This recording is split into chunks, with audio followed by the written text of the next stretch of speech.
जिन दोस्तों ने अभी तक मेरा ये चैनल सब्सक्राइब नहीं किया वो सब्सक्राइब कर दें ताकि मेरी हर आने वाली वीडियो आपको बर वक्त मिल सके। इस लड़की का खतना होने जा रहा है। इसकी शनाख्त के तहफ़्फ़ुज़ के लिए हमने इसका चेहरा धुंधला किया है। इंडोनेशिया में ख़वातीन की तकरीबन निस्फ़ तादाद खतने या फिर इससे मिलते जुलते अमल से गुजर चुकी है। इस मुल्क में ये गैर कानूनी है, लेकिन इसके बावजूद ये दर्दनाक और ख़तरनाक रिवायत आज भी क्यों जारी है? हम अपने बच्चे को मुसलमान बनाने के लिए ऐसा करते हैं। वालिदैन की हैसियत से ये हमारा फ़र्ज़ है। एक बच्चा खतना करवाने और ईमान लाने के बाद ही मुकम्मल तौर पर एक मुसलमान समझा जाता है। यहाँ खतना करने वाले शख्स को सानरू कहा जाता है। खतने की रस्म अदा करने के लिए ये खुसूसी चाकू इस्तेमाल किया जाएगा। इससे वो लड़की का क्लिटोरिस काटती हैं, जिससे एक छोटा सा जख्म होता है। इंडोनेशियाई मुआशरे में इस रिवाज की जड़ें काफ़ी गहरी हैं। मुख्तलिफ जजीरों पर अलग अलग तरीके से खतने किए जाते हैं। सुलावेसी जजीरे के एक दूर दराज इलाके में खतने का तरीका बहुत ख़तरनाक है। यहाँ मुर्गे का खून इस्तेमाल किया जाता है, जिससे वायरल और बैक्टीरियल इन्फेक्शन का ख़तरा पैदा होता है। मैंने तकरीबन 1000 लोगों के खतने किए हैं। अगर लड़की का खतना ना किया जाए तो वो शरारती हो जाएगी। हम मुर्गे की कलगी काटते हैं और उसका खून रुई में जमा करते हैं। इस खून को फिर उस चाकू पर लगाया जाता है जो बच्ची का जिनसी उज़ू काटने के लिए इस्तेमाल होता है। सदियों से इंडोनेशिया में इस रिवाज को मजहब के साथ मुंसलिक किया जाता रहा है, हालांकि ऐसे कोई ठोस शवाहिद नहीं है। जकार्ता में आज भी ऐसे कई क्लिनिक मौजूद हैं जो खुद को ब्लेड या सुई से क्लिटोरल हुड काटने का माहिर बताते हैं।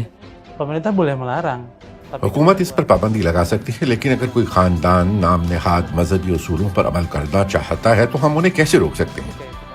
अगर कोई अपनी बेटी के खतने कराना चाहता है तो हम करेंगे। ये उनका मजहबी अकीदा और उनका हक है। फीमेल जेनिटल म्यूटिलेशन पर इंडोनेशिया में पाबंदी तो है, लेकिन इसको अंजाम देने वालों को किसी भी किस्म की कानूनी चाराजोई का सामना नहीं करना पड़ता। ख़वातीन का खतना करने के अमल को जारी रखने के सबसे मजबूत हामियों में से एक इंडोनेशियन उलमा काउंसिल है। Sunat perempuan itu bagian dari fitrah dan juga ख़वातीन का खतना एक मजहबी फरीज़ा समझा जाता है और इसे अंजाम देना अफसल करार दिया जाता है। ताहम इस अमल से होने वाले जिस्मानी नुकसान पर बहस हो सकती है, लेकिन जो लोग इस अमल की मुखालफत करते हैं हम उन्हें याद दिलाते हैं कि इसे मुस्तरद करना मजहबी तालीमात से मुतसादिफ है। praktek sunat. Ini kita ingatkan itu bertentangan dengan ajaran agama gitu.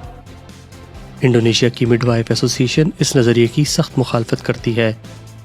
नूरासिया Jameel अपनी स्टूडेंट्स को समझाती हैं कि किस तरह मामूली खराशें भी वायरल और बैक्टीरियल इन्फेक्शन या फिर तिब्बी पेचीदगियाँ पैदा कर सकती हैं। जिनका खतना हुआ है वो हाथ उठाएं। नूरासिया जमील का भी 6 साल की उम्र में खतना किया गया था। उनकी दादी ने एक सिक्के से उनके जिनसी अज़ा का हिस्सा खुरच दिया, जिससे उसे एक संगीन इन्फेक्शन हो गया। खतने की वजह से मैं शादी के बारे में खुद को गैर महफूज महसूस करने लगी। मुझे डर लगा कि मुझे जज किया जाएगा। हुकूमत को ये तस्लीम करने की ज़रूरत है कि ख़वातीन का खतना तशद्दुद की एक शक्ल है। इसे एक मजबूत मौक़िफ़ अख्तियार करना चाहिए कि इस अमल का कोई फ़ायदा नहीं है, ये सिर्फ नुकसान का बायस बनता है। इस सवाल पर इंडोनेशिया के मुसलमानों की राय मुनक़सिम है। इन मजहबी असातिज़ा का ताल्लुक ख़वातीन की ज़ेर क़यादत मजहबी स्कॉलर्स के एक तरक्की पसंद ग्रुप से है।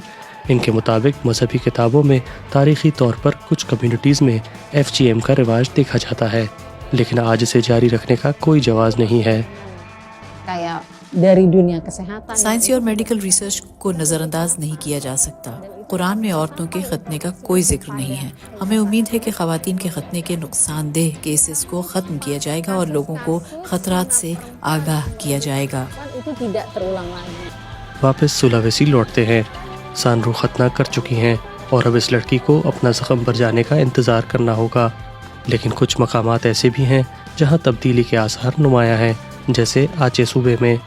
इस कम्युनिटी में सकाफती और मजहबी रिवायात को पूरा करने के लिए एक फ़र्ज़ी खतना किया जाता है, यानी चाकू इस्तेमाल करने के बजाय एंटीसेप्टिक में भीगा एक कपड़ा लगाया जाता है। इससे ना तो कोई चोट लगती है और ना ही कोई इन्फेक्शन का ख़तरा होता है। सुलावेसी में खतने कराने वाली बच्ची को नए स्केट्स दिए गए हैं ताकि उसका मन बहल सके। जिन दोस्तों ने अभी तक मेरा ये चैनल सब्सक्राइब नहीं किया वो सब्सक्राइब कर दें ताकि मेरी हर आने वाली वीडियो आपको बर वक्त मिल सके।